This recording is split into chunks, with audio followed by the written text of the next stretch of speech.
I'm the programming director for Hartford Performs.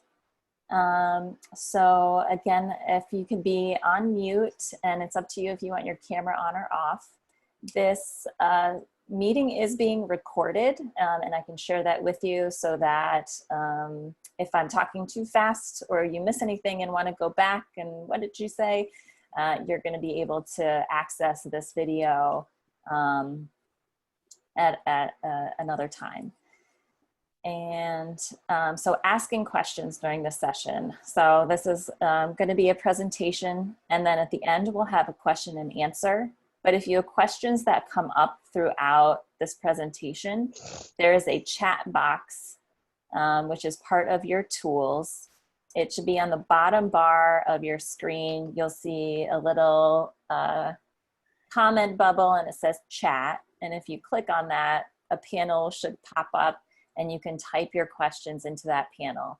And my colleague Janika is going to be following that chat box and taking down some of your questions, and then we'll answer all of them at the end of the session. All right, so let's see. And that's just going to help with avoiding people talking over one another. Okay. Checking. All right, next slide, please.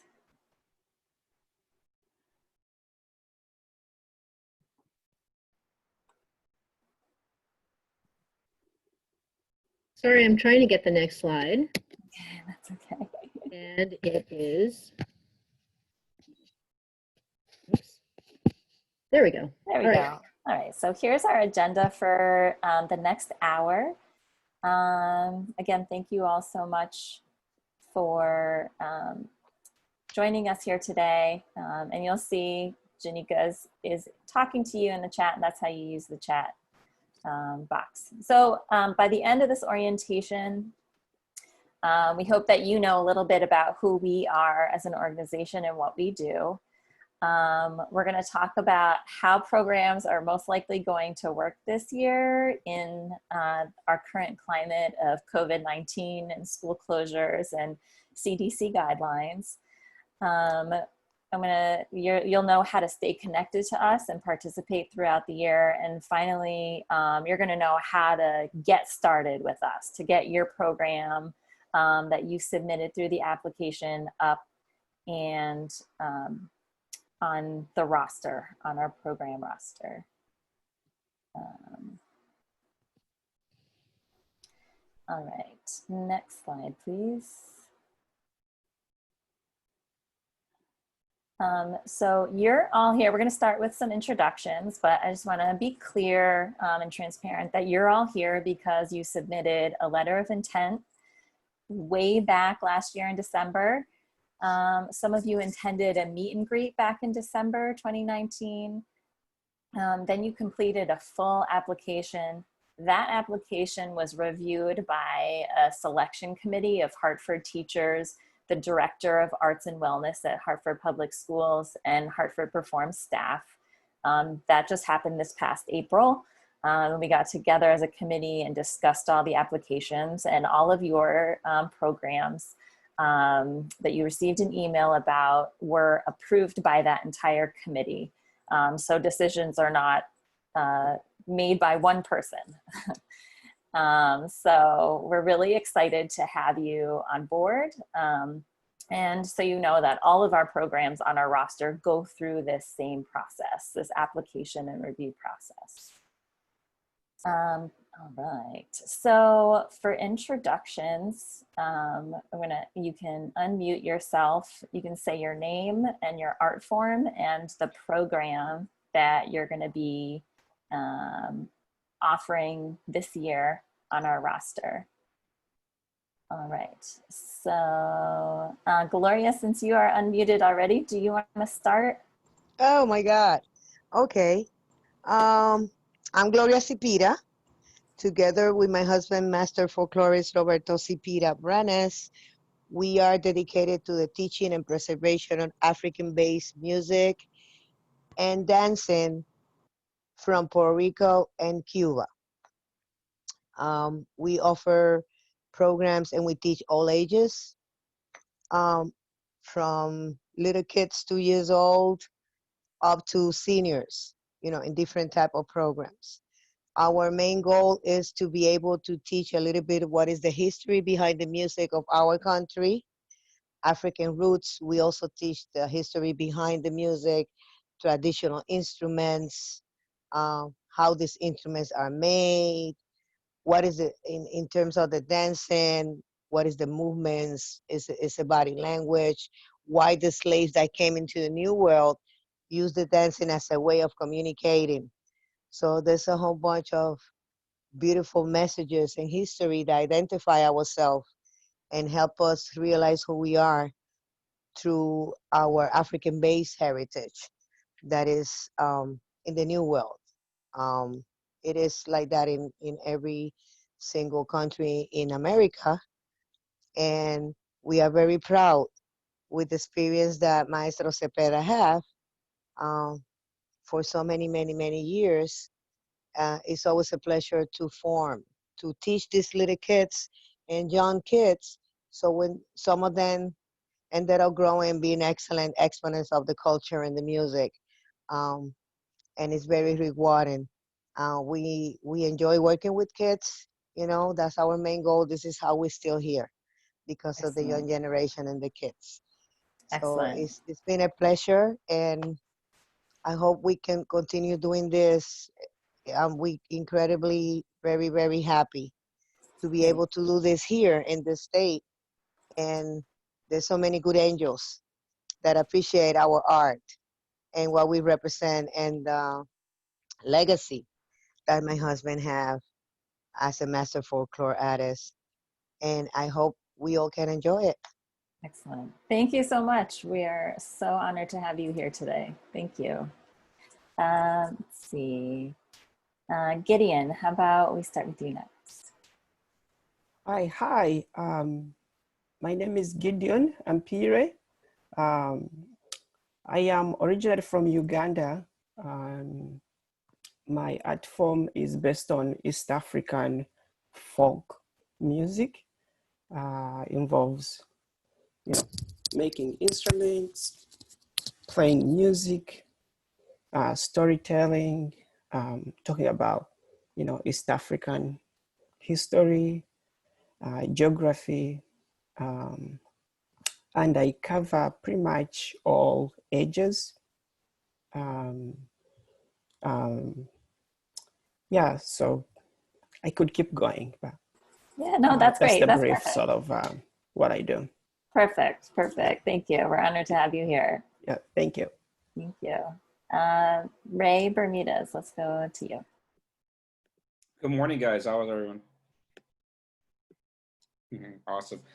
So my name is Ray Bermudez. I am a master teaching artist and enrichment counselor with the New Narrative LLC. And basically what we do is we use Latin dance and elements of the Latin dance and culture to do or build relational wellness in schools, in communities, companies, those types of things, and been doing it for a while.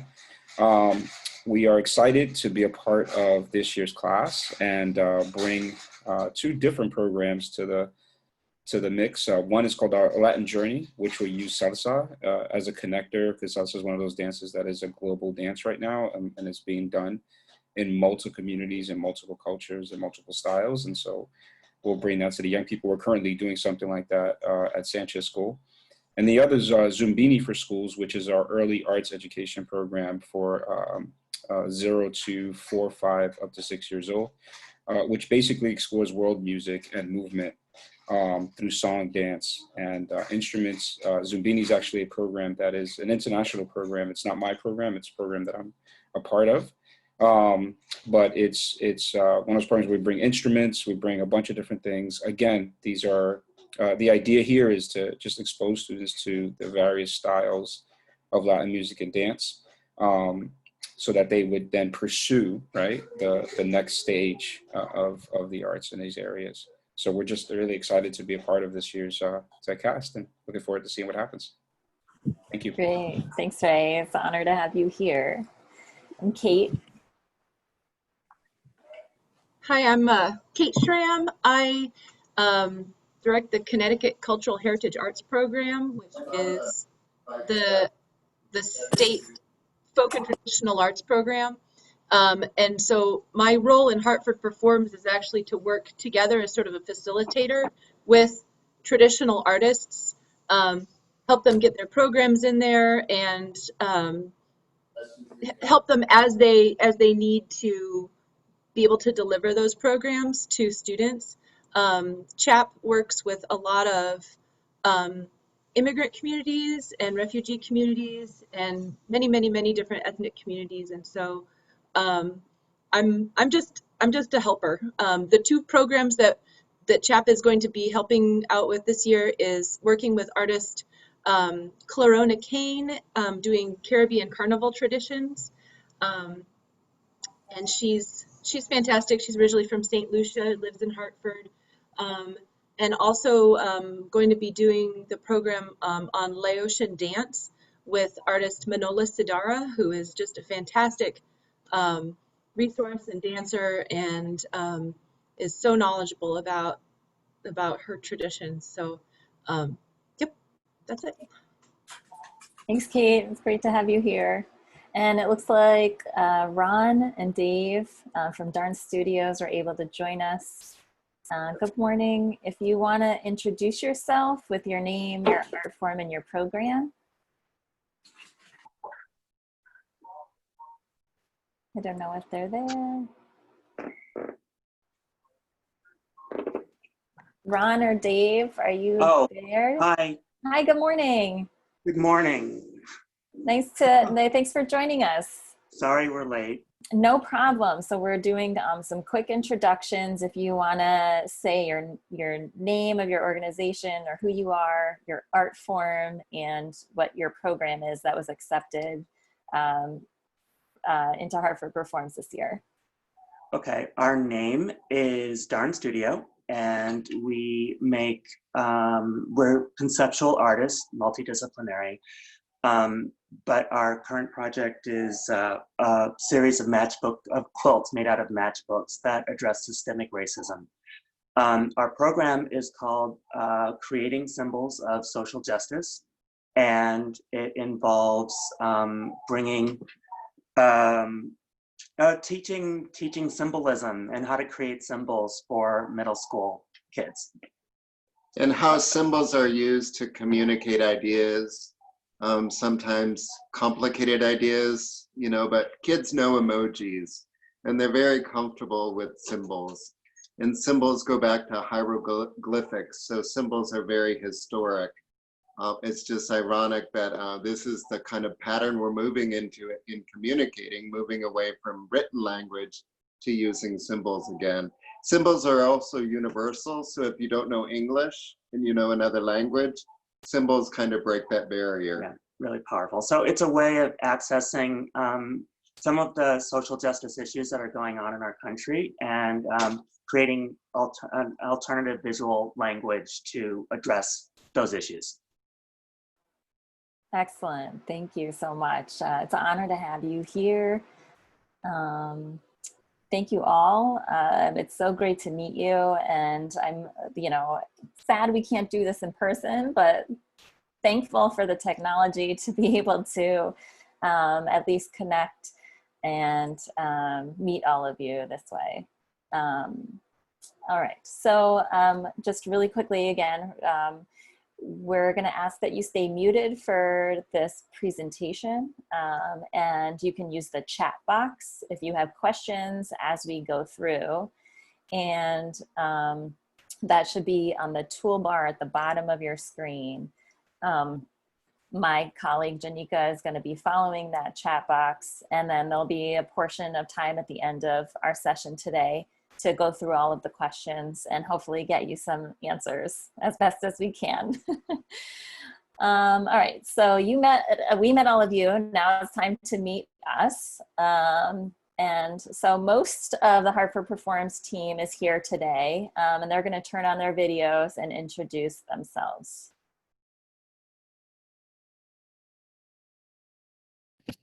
Sorry, I had to unmute. Good morning, everybody. I'm Ree Poirier-Campbell, and while I have been the executive director of Hartford Performs since 2014, I actually was kind of one of the midwives of Hartford Performs when it was born in 2009 as a program of the Greater Hartford Arts Council. And I stayed with it through its first few years in its kind of incubation phase and took a couple-year break, and then came back 5.5 years ago to join the team full-time.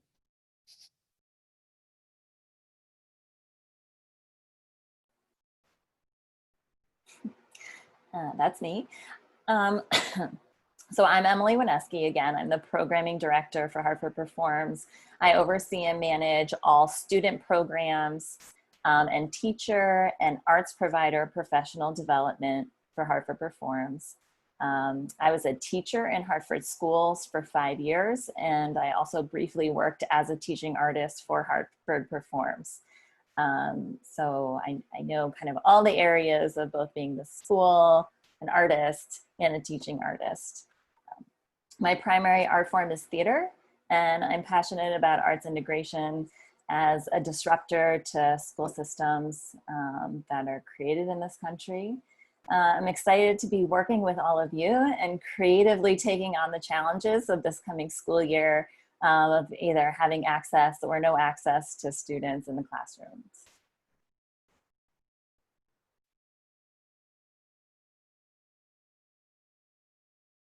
Hi, everyone. So I'm Janika. I'm the Development and Marketing Manager in the office. I handle a combination of grant research, writing, and reporting, along with managing our 4 social media platforms, doing some website maintenance and also networking just in general to stay in tune with what other arts organizations are doing. Some of you may have seen me before because I'm also an active member in local Hartford arts. I've been in productions with Heartbeat Ensemble. You'll see me as a creature in Nightfall, and also with Vintage Soul Productions, and they're out of New Haven. Prior to Hartford Performs, as I just joined this past year, I was a 2nd grade teacher for 5-6 years, also in Hartford at an IB school. So this is my first year outside of the classroom, and it has been a whirlwind, let me say. So I just look forward to meeting all of you in person. This is a beautiful array of programs and faces that are joining our list. So I'm excited to meet all of you one day when we can get together soon.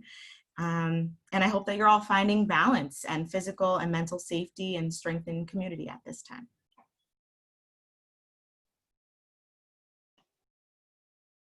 Hello, my name is Kiana Grant. I'm the program assistant for Hartford Performs. I oversee the program budget, survey evaluation, and that is sent out to the teachers and artists. I also oversee the Hartford Performs database. I also help the artist with getting programs ready and submitted for the new school year. Outside the office, I attend programs and workshops facilitated by Hartford Performs, taking pictures and video content for us. So welcome to the team, guys. And Colleen Estes, who is not on our call today, she is our part-time finance manager and our 5th member of our very small but mighty team that is Hartford Performs. So now that you, and all of you, right, all of our arts providers make up kind of our great organization. So now that you know a little bit more about each of us, I'm going to pass this over to Ree to give you some background information on who Hartford Performs as an organization is. Thanks, Emily. So as I mentioned a minute ago, the idea for Hartford Performs came about in 2009. And, you know, we thought we'd give you, we thought it would be a good idea, since most of you are new, to give you kind of a background of who we are and how we came to be and who we are more broadly. So the fact is, there have always been artists and teaching artists in Hartford Public Schools. The thing is, there were 2 kind of issues. First of all, not every kid had them. So more well-resourced classes had them, and others just did not. And the second issue is that sometimes the programs were very well connected with the curriculum, and sometimes they weren't. They were just kind of fun, or they were just kind of off to the side. So in 2009, the superintendent of schools, he was on an all-out crusade to improve standardized test scores in reading and math. And in truth, test scores were absolutely abysmal. And he wanted to focus virtually all classroom time on those two core subjects. And one of the results was that he kicked out of the classroom anything that didn't directly relate to improving reading and math scores. And that included teaching artists. You know, obviously that was very unwelcome news, both to the teaching artists, the arts community, and to teachers who knew how these programs benefited their students. So when they pushed back, the superintendent, to his credit, essentially said, show me how these programs will help kids learn. So the arts community, together with teachers and principals and parents and members of the Board of Education and others, formed a task force, and they did a lot of research. They looked at models across the country. They tested a number of programs, and they demonstrated very clearly what all of us know and what all of us firmly believe, and that is the arts support student learning and personal development in any number of ways. And that was the genesis of Hartford Performs. Our organization was formed to aggregate the very rich cultural and artistic resources that surround us in this community, and then focus them clearly on the learning and development of Hartford Public School students. That is our sole purpose. Our mission is to advance learning in the students and to deepen their engagement in community and their access to community. And our vision is that the arts is seen as truly integral to the success of students in Hartford Public Schools. And we work toward that all the time. So today we still serve only Hartford Public Schools, although we're looking to expand in the future. Right now we're only in Hartford Public Schools. That's where all our efforts are. We're in all 30 of the pre-K to grade 8 schools in our city. That amounts to about 12,000 students, and in about 600 classrooms, more than 600 classrooms. In a normal year, and of course this is not a normal year, nor will next year be a normal year, we generally provide more than 3,000 program hours during the school year, and that equates to every single day about 17 hours worth of programming for Hartford Public School students that you and your colleagues provide. So in addition to our student programs, which is the bulk of what we do, it accounts for like 2/3 of our budget, we also do professional learning for teachers, for educators, and we do professional learning for you, our teaching artists. Emily does 4 quarterly meetings a year at least for teaching artists to keep you informed about what's going on. So here's kind of who we are. We have a governing board of right now 18 people who are very dedicated, diverse group of folks, diverse in all kinds of ways, who really help set direction and keep us funded and keep us going. As Emily said, we have a small but mighty staff, and then we have more than 100 of you, our teaching artists. And that includes teaching artists, independent teaching artists, as well as arts organizations and cultural venues and historic homes. So a lot of people ask how we're funded because we just serve Hartford Public Schools. They ask, well, doesn't the school district support you? And yes, they do. They provide, you know, a good chunk of our budget, but more than half of our budget comes from foundations and corporations. And then we get a little bit of money, not insignificant, but small in proportion, from government sources, government grants, and from individuals. And, oops, sorry, these. Okay, and so these folks, the folks who support us, obviously want to know if they're investing their money, they really want to know what students are learning, what effect we're having. How are we helping students learn? How do we know we're helping students learn? And that's one of the reasons, or at least one of the reasons, that we're always asking for feedback from teachers, from you. You'll always see us urging you to complete surveys about your programs, and why you had all those nitty-gritty questions on the application you submitted, because we really need to get to the learning and prove how it is that we are helping students learn, because that's what gives us the access to the classroom, is that great academic content as well as the social and emotional content. We're always having to prove ourselves. So that's it. That's kind of a quick history of Hartford Performs, so that we can keep the agenda moving. As Emily said, we're going to save questions until the end. then I'm going to turn it back over to Emily so that she can talk about this very strange present that we're in, as well as the kind of uncertain future that we're moving toward. Great, thanks, Ree. I think it's so important to just understand and have kind of an overall view of our organization and where funding comes from. So I hope that everybody finds that helpful too, and kind of our mission and what we're all working towards.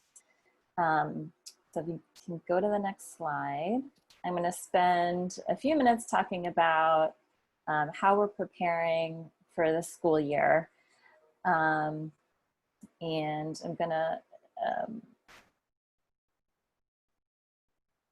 I'm sorry. Yeah, just spend a few minutes talking about how this next school year is going to work.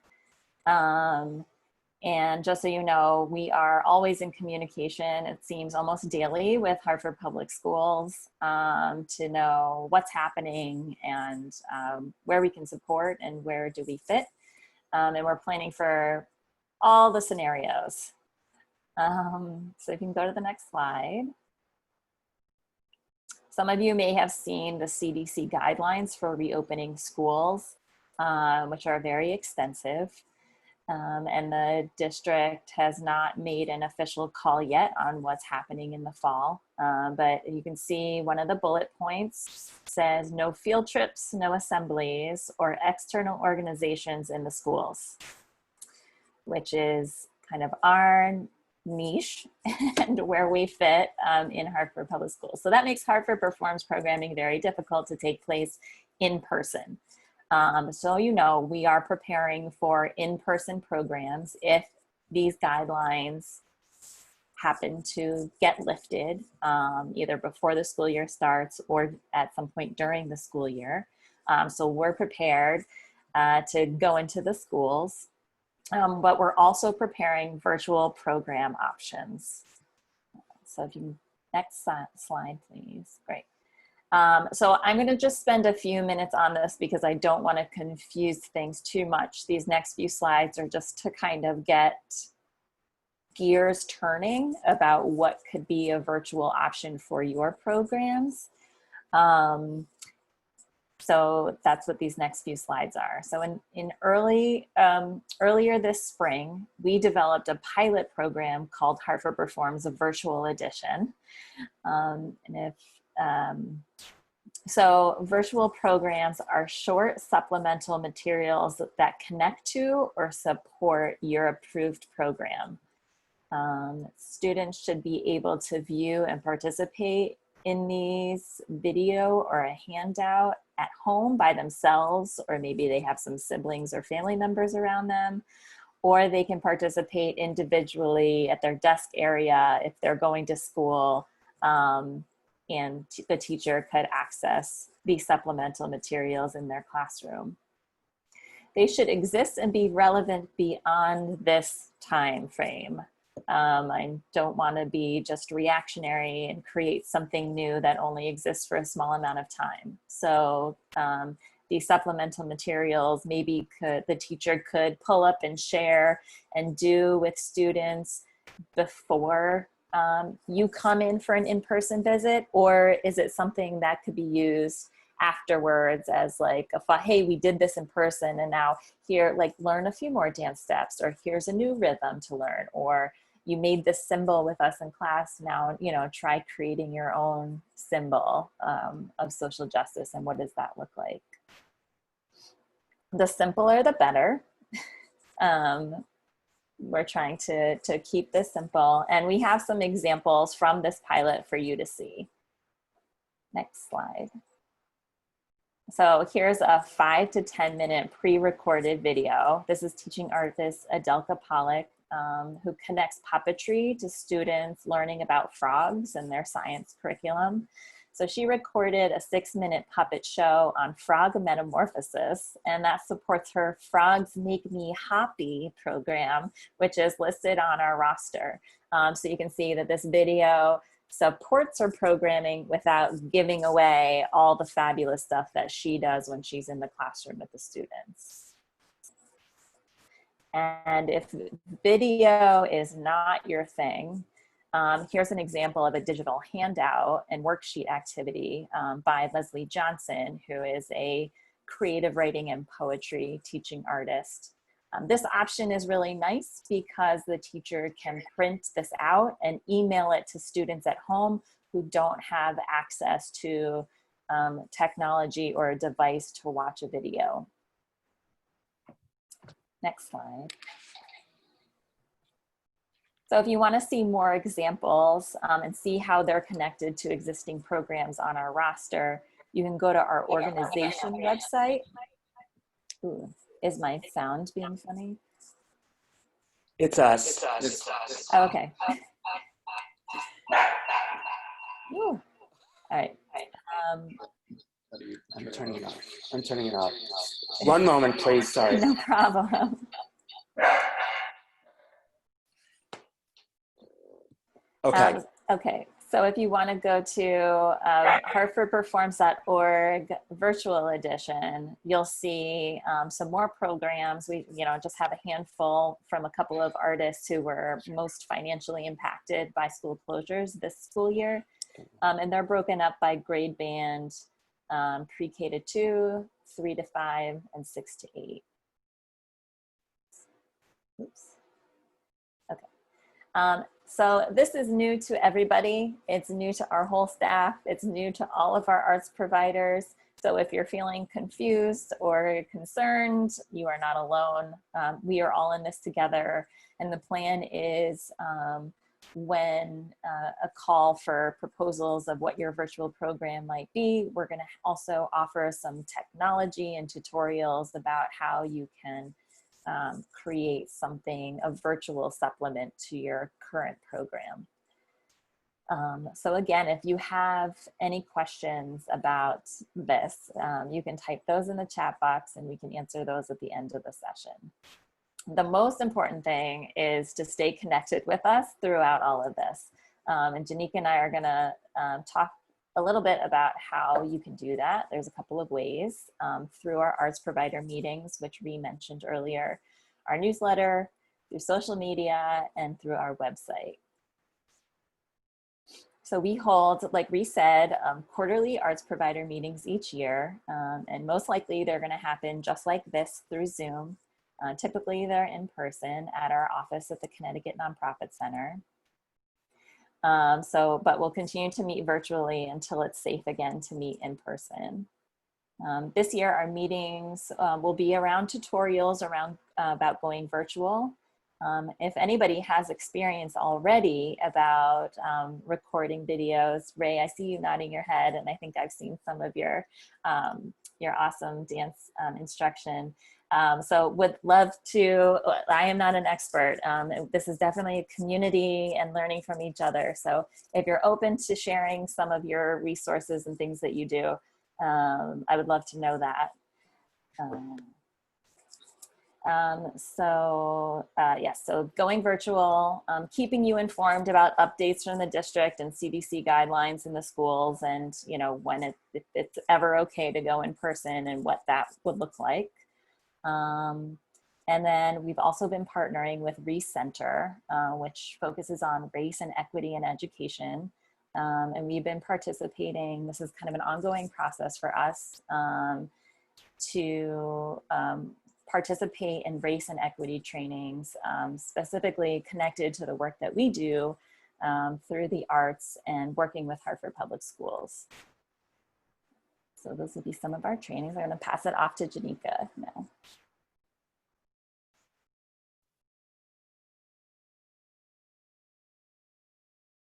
So your newsletters come monthly. You should look for them definitely at the beginning of the month, and they come through our system called Bloomerang. So when you do see it, I don't think you should have gotten anything thus far, but when next month comes, just make sure that it did come through to you and it's not in your spam or junk. I have gotten those messages before that your system might be filtering us out there. So really all I wanted to say about that. So the newsletters are going to have all of these details in there. I don't include all of them at one time, so they're not too wordy or overwhelming, but you'll see program updates. You might see news from the school district or the school calendar, what's going on, any kind of fundraising we might be doing or campaigns and how you can help. If maybe we want you to share on your social media and you're willing to do that, you can. Sometimes just spreading the word is a big help. I also like to look for different job opportunities or upcoming grants for artists. They may not be related to us at all, which is fine. We still want to support you in any way we can. We talk about our quarterly events. You'll see some RSVPs that come through the newsletter and some artist shout outs because you guys are amazing and doing things all the time, sometimes in other states too. So I just like to share what you are working on and what is happening for you. So I mentioned we were on social media. We're on 4 different platforms. If you are not on social media or not following us yet, you are welcome to choose one. You don't have to follow all 4, but please do follow us, tag us. We love that connection. Each of our platforms does kind of have its own personality based on the age groups that use them. And they're just a great way to stay informed about what HPS is doing. I like to repost things that they're sharing. If they're doing anything, any kind of family events, when they started doing the food share, the food drives. So just sharing all the information so other people can access them is really important.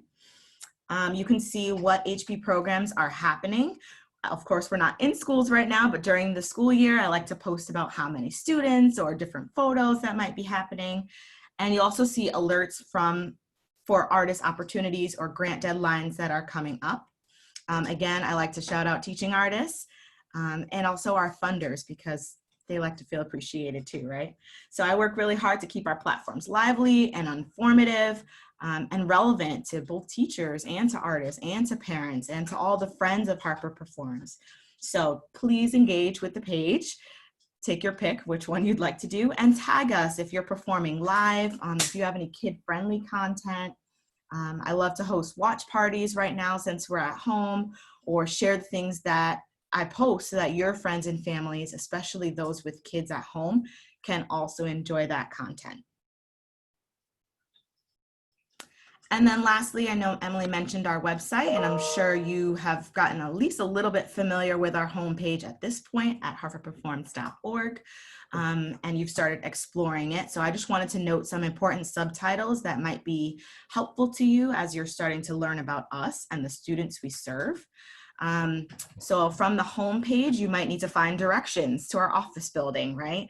Of course, we're at home right now, but when we have meetings, that's a great place to go. It has some cute pictures and quick direction links so you can find where you're going. If you want to read a little bit more about us, our mission, the schools that we work with, if school names or addresses have changed, or even our evaluation reports, you can find that in the About Us tab. You can also learn about what we do, see the link to the database and what other programs are offered, and gather information about professional learning that we do with artists, which is ever changing. It depends on what's happening within Hartford Performs or what artists have shared and expressed with us that they need more training on. So we just try to keep everyone up to date and informed. You can also find under that For Educators tab at the top, a list of the other arts providers that we work with. Of course, I'm going to add all of you there next. And if you have your own website or link that you want us to add, I'm happy to do that. And same again with that virtual edition link. If you're looking for more ideas, more videos, you can see some of those right underneath that For Educators, because that's really who we made the videos for, so they can send that information out to their students. There is an arts provider tab. You'll see tutorials in there on how to do just different things at point during the year. You might need to add to the calendar. You might need to add to figure out how to use your vouchers, right? So if you need any tutorials, those are some great ones in there. Those are video recordings, and they're also written out in script. So if you need to print out the directions and check it off as you go, those are there, as well as grants and opportunities, because money matters, right? And lastly, for parents and students, there's a tab there also. I've added a little Arts After School tab. We often get questions from parents or even from teachers if Hartford Performs is doing after school programs, and unfortunately we're not there quite yet. So I did want to support artists that do have after school programs, so at least it's a first step for people to find the right information. So if you are someone who runs an after school or an online program right now, especially if it's a free one or if you have your own fees, I'm happy to link all that information there so parents can be informed and make their own decisions about what their students might need.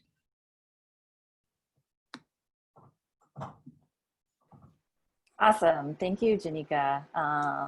That's really helpful. And I hope everyone knows there's lots of ways to stay connected and find information about what's going on and to stay informed. That newsletter is probably the primary communication tool. So we can do a test with all of you just to make sure that you're getting that in the next couple of days. And I'll send out more information about that. Okay, so now we're gonna get into the most immediate next steps that you need to do in order to get started with Hartford Performs. This is a 4-part process and it has some due dates that are coming up in the next couple of days for you to complete. So part of that process is registering for our database, which is different from our organization website. It is where our roster of programs live. It is completing all the required paperwork, adding your approved program into the database. So you added information into an application and now it's translating it into the database, and then creating your arts provider profile to show off how amazing all of you are. So the Hartford Performs program roster is our online database of vetted arts integration programs that is searchable by anyone. This roster is open to the public and anybody can see and read about your programs and your descriptions. This is the marketing tool for your program. And this is how Hartford Public School teachers, students, and principals search the roster to make their program selections. So we ask that you don't send additional flyers to teachers. Because we've been in the school district for so long, teachers and principals really trust this site as their place to get the most current information about what programs are available to them through Hartford Performs.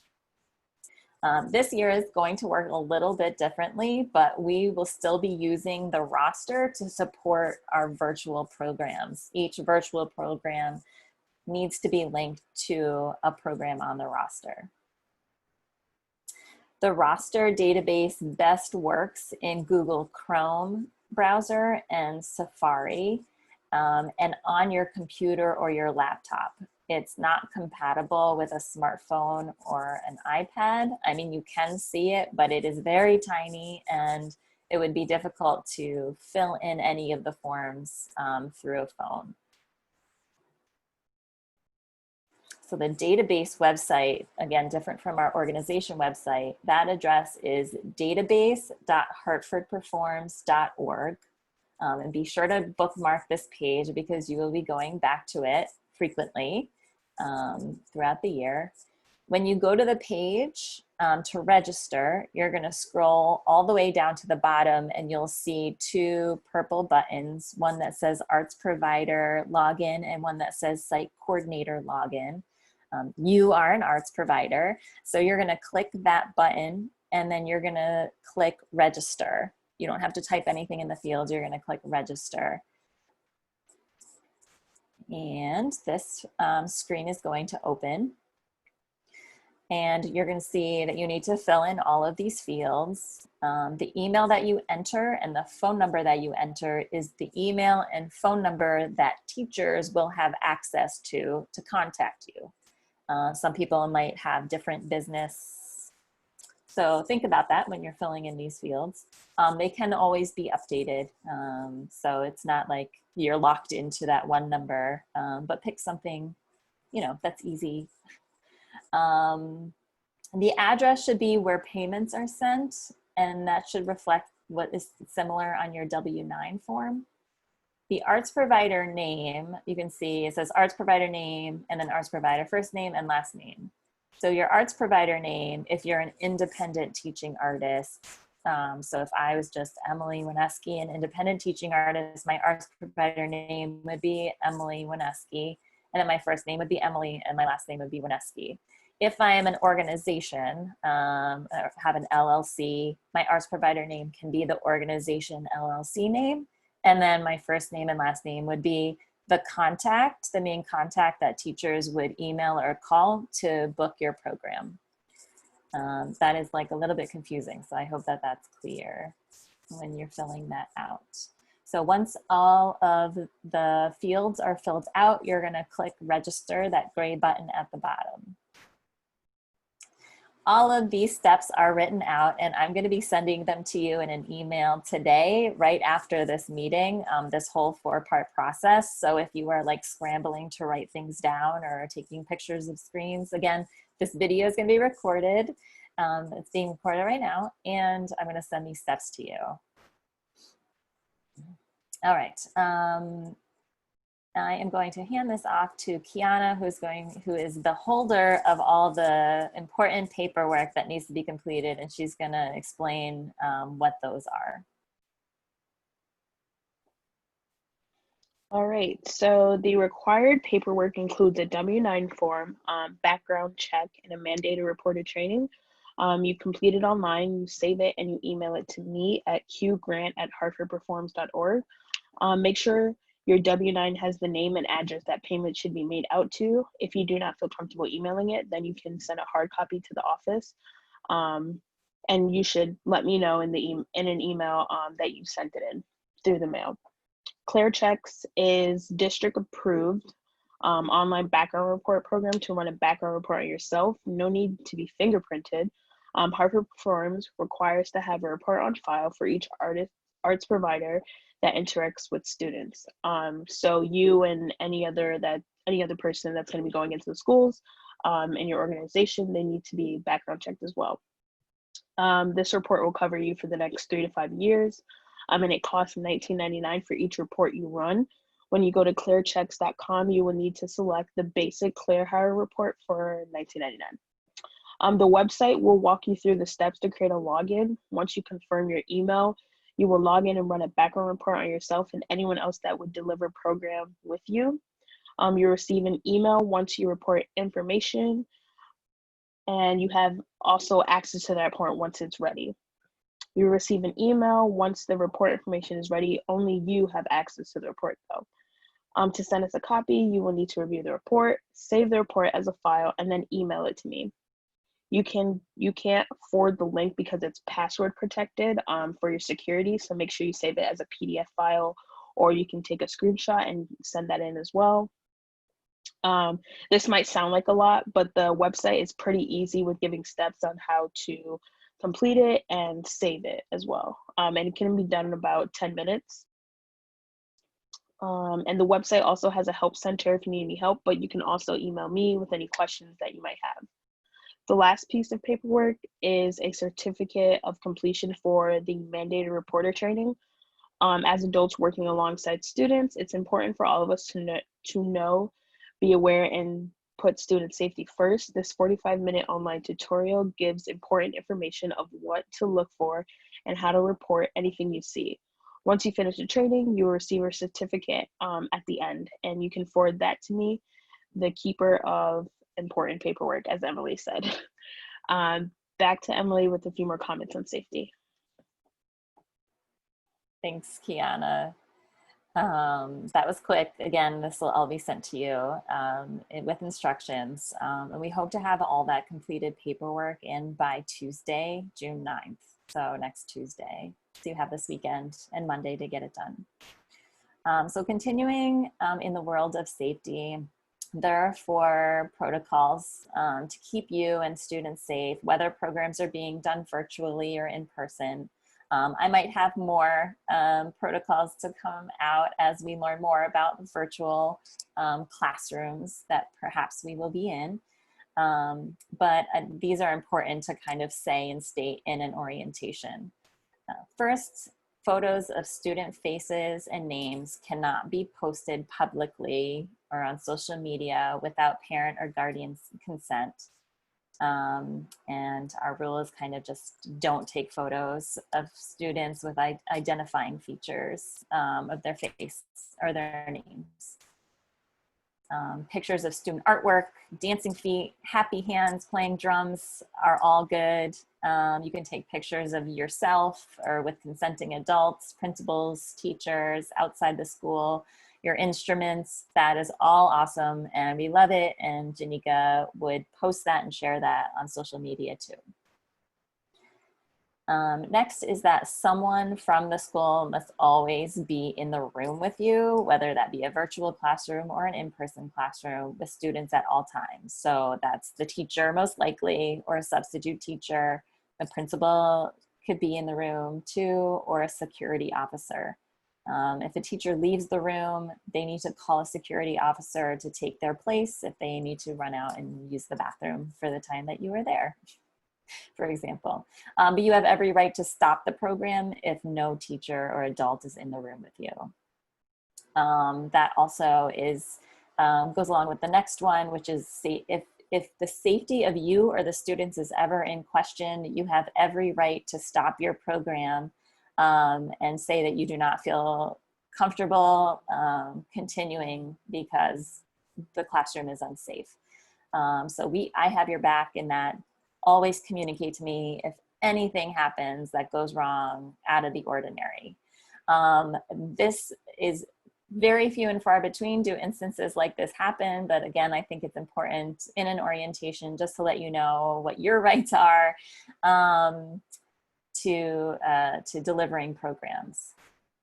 And then the last one is that important paperwork. Again, that is safety and for you and for the students, completing that background check and mandated reporter training. So failure to complete any required paperwork, or if I can't get in touch with you at all, or failure to communicate with us could result in the removal of your program. Okay. So step 3 of this 4-part process is adding your approved program to the database. I'm noticing time and I'm realizing we are going to go over that hour that I promised. So I understand if you aren't able to stay, though I highly encourage you to stay in this session. For the remainder of the session, I think perhaps we'll go another 20 minutes, 15, 20 minutes. So I apologize for going over an hour. I hope you could stay. Okay. So adding your program to the database. Again, this is, so your program is on the roster. Your program page is your marketing tool, again, to students and teachers. It's a detailed overview of your program with information that helps Hartford Performs book your program and helps teachers make selections and connect your content to their teaching. You are the creator and you are the owner of all of the content on this program page. So the top of the page includes the program title, which you can see an example here of Joe Breton's, his Mindfulness, Music, and Connection program.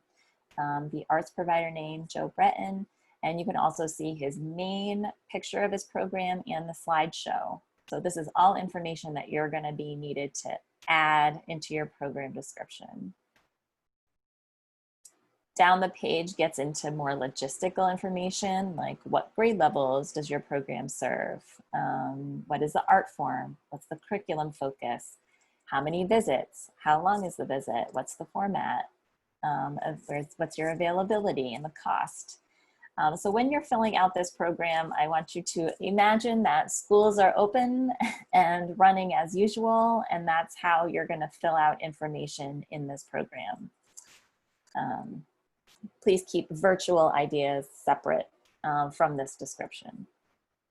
Much of the information in your application is going to help you insert information into the database, so use that as your guide. Next down the page are learning objectives, which I asked you to do in the application. These are measurable outcomes that students can achieve or do as a result of participating in your program. They should connect to your standards, and they're written in the voice of the student. And they start with I can. So you're imagining that if I asked a student at the end of your program, what can you do? They can say, for example, I can say or identify a piece of food that's nutritious. I can follow the rhythm of a song with my shaker instrument. I can say or identify an emotion to describe how I feel after meditating. Right? So very clear deliverables of what a student can do at the end of your program. And there should be three learning objectives for your description. Okay. Next comes your program description, which all of you did in the application. So for some of you, it might just be copying and pasting directly into this text box. The program description is a detailed description of what takes place during your program when it's done in person. You can see here, this is from Joe's program listing. He decided to list out each activity with some timing along with it, which is really clear and helpful, I think, for a teacher to look at and to know what's happening. But that is not a requirement. If your description is clearly broken out into the activities of what students are doing, like what you included in the application, that will be great. So learning standards, you had to identify one on the application, and if your program serves more than just one grade level, you need to now fill in the learning standards for the rest of the grade levels that your program serves. You should be able to find the complement of your standard for each grade level. They are written vertically, if that makes sense. So what is taught in first grade is built upon in second grade, is built upon in third grade. So you should be able to find that same standard as you move up or down grade levels within that subject. Again, you are going to get all of the steps on how to add your program into the database. Those are going to be emailed to you. You are also going to get a program database guidebook, which is going to explain each field and give some suggestions and explain how you should fill out each field. And once your program is submitted, I review everything and I make sure that each field is filled out, and I will reach out back to you if something is missing or needs to be clarified. There's also a page on our website, like Janika explained, under Arts Provider Resources that directly talk about the learning standards. And Janika organized this really awesome for listing and connecting links to all of the art standards, all of the subject standards, and yes, there's an app to help you find things as well. So this sounds like a lot, but don't worry, there's lots of help and support. I am also holding Wednesday, June 10th, next Wednesday, from 10 to 5, and you can schedule a time slot phone call with me. So you should start this process already, but if we get to June 10th and we have a phone call, we can talk through questions that you have. So at the bottom, this is step 4, at the bottom of your program description, there is a link to your arts provider profile page in the database, and you can add your own personal website link. And this appears when you add your arts provider profile, again, which is step 4. So your arts provider profile page is where you can share all of your experience, your awards, your talent, your training, your accolades. This profile is all about you. You can share your philosophy on the arts, on education, on the importance of it. This is your brag page. So feel free to make it as detailed as possible. You can also include a headshot. You can see this is Massam's page. She has a beautiful headshot. She's the same picture for her programs, which could be confusing. So I would encourage you to try to have different pictures for your programs. And again, these steps are all written out on how to add your arts provider profile page, and they're going to email to you today after this meeting. So I'm going to pass it back to Kiana, who's going to go over the checklist of everything that immediately needs to be done and those due dates.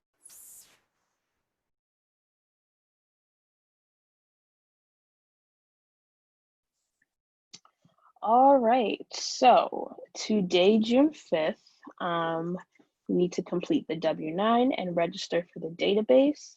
By June 9th, you need to send your background check and the mandated reporter training certificate to me.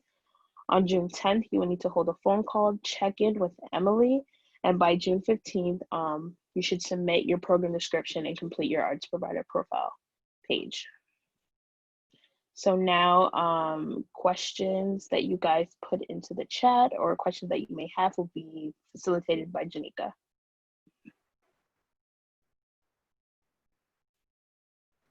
Janika, did we get any questions in the chat? It's actually been very quiet in the chat. So either that means we did an excellent job or they are just speechless right now. So I do want to say, you guys did a great job at updating your presentation to us because you had to add all that virtual training. So congratulations on that. That must have been a lot of work. I really look forward to hearing from Hartford Performs as things move forward about advice and how-tos about how to create virtual content. I think as resources become available and people are willing to share their expertise, I think that'll be really valuable for everybody. Agreed. And if any of you have come across any tutorials or virtual learning information, please pass that along to me because I have a question. Have you guys discussed, because they're virtual, are you discussing recording these and using them internally for training or sharing them and building a library of these resources at all? those are all words that we've been talking about lately, yes, and trying to research what is the best way to share this, how do we give teachers access, how do students get them, what should these videos really look like, can the platform handle video and also paper handouts, so things that we're definitely exploring, and I see Ray asked the question as well, will the virtual platform be provided? Yeah, when we figure out which one it will be, yes. Do all of the students have laptops or are they working from all different kinds of electronic access? And I'm asking because that would affect our ability to kind of connect with them. So what do you guys know in terms of the technology that they're using to do online learning? So the district did due diligence of calling every household to see what their computer, laptop, device needs are. I know that the schools distributed laptops and devices to all of the students. And a large number, a really high percentage of students have access to devices. Teachers have Google Classrooms, and that's how they've been interacting with students. Right. So should we consider the platform then? Should we do something that integrates? Or is it going to be on a Zoom platform, or virtual, or are we going to have to interface with Google Classroom? For right now, we're looking at asynchronistic virtual options. So pre-recorded videos that will be creating like a library resource for teachers to be able to access. And we just met with the district technology and communications coordinator to start talking about having a nonprofit Google Suite so that we could have access to teachers in a Google Meet or Google Hangout in their classroom. But that is down the road. So I would say in the immediate, begin thinking about what could be a pre-recorded video, 5 to 10 minutes no more than 12-minute video or handout or a combination of the two that could kind of support or supplement your existing program. That's going to be tricky. So I would, as just because I'm working with some of these experiences currently with other organizations, think short as well. Going virtual is not something that we can be doing arts for 45 minutes to an hour. That's extremely long now. So I would recommend breaking your session down into sections or segments, maybe 10 minutes, 10 to 15 minutes, and then like breaking them up into parts. So let's just say that this is session 1, and I've got, normally I would take 45 minutes to do that, breaking that into like 3 different segments, or thinking that, because they are zoomed out. Our kids are zoomed out. I've got a 4-year-old and a high schooler and a college student, and so all of them are zoomed out. All of them are virtually burnt. And so that challenges me as an artist to figure out what are those creative ways that I can still do my art form and still be a service to people within this platform, where they're not, people are just like, I don't want to do another Zoom meeting or another chat thing. I also have a niece who's in 5th grade who is struggling, has all of the technology, has the computer, has everything, but is really struggling with this form of education and of learning. And she's a smart girl. So it has nothing to do with intellectual capacity, but it's more about, I miss the engagement, the physical engagement of working with. So these are all things, like, again, as Emily said, and as what's been said, it's all new. It's new for all of us. As artists, I think we're in a very special time as creatives to bring creative solutions to these platforms and to these experiences.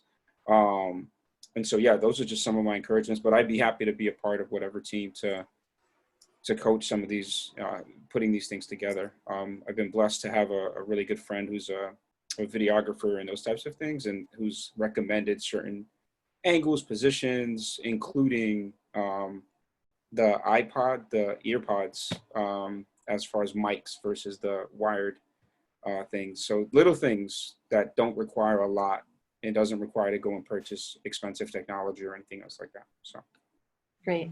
if that helps. That's awesome. That's awesome. Thank you. Yeah, I think you bring up 2 really good points.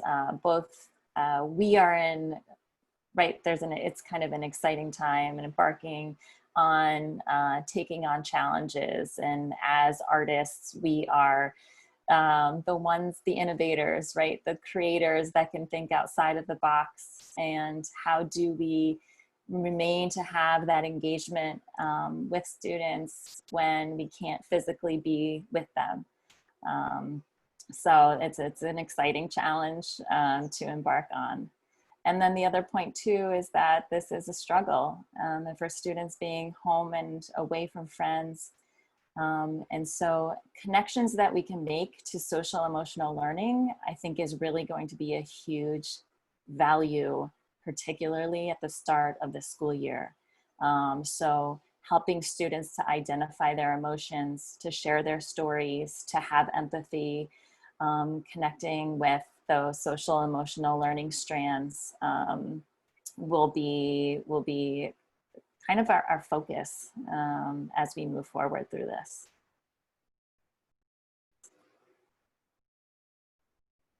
Anybody else have any other comments or questions in regards to your next steps or anything with the challenges around virtual programming? One other, I'm sorry, really quick, was if you're already in the system. So I came out of the school system last year, but still was working in the school system as a volunteer. So I've done some of this work already in terms of the background checks and in terms of the certificate for through Mandated. DCF and the mandated reporter stuff. Should I go through the process again, or just? If you have it, we just need to have a copy on file. So Okay. if you can just forward it to Kiana so we can check that box. Perfect. Sounds good. Thank you. Great. in terms of the price of our program, should we be thinking about the program in its virtual form? So are these different programs that we're offering, or is it taking our proposed program and modifying it to smaller chapters, and then are each of those chapters offered? Or I'm not sure on what the translation is, because our program actually is very interactive. So that's something that's going to have to be, we're going to have to modulate on that. So I think we're going to have to sort of strive for different goals in that program, and maybe kind of retool it a little bit. But in terms of pricing structure, if we were thinking about a 55-minute program initially, we should be thinking now about 10 or 15-minute programs or shorter. Is that thinking right? Or so I think there's two parts to that, and that this is a really good question, because I want to be clear. So our program roster in the database, which you need to register for and enter your program, enter that as if it is that 55-minute in-person program onto the roster. So the pricing that you would do for a 55-minute in-person program, interactive, imagine that when you applied, that is still the current state. Okay. That roster will remain our in-person program roster. Virtual is separate, and we are still working out pricing for that. And when I put out the proposal for what your ideas are, or can help you talk through some of what virtual, shorter, pre-recorded videos are, that is a bit down the road. Not too far down the road. No, it doesn't sound like it. but I would say focus on getting your program roster description up as if it were done in person for 55 minutes long. And that's kind of your most immediate next steps. Okay, thank you. You're welcome.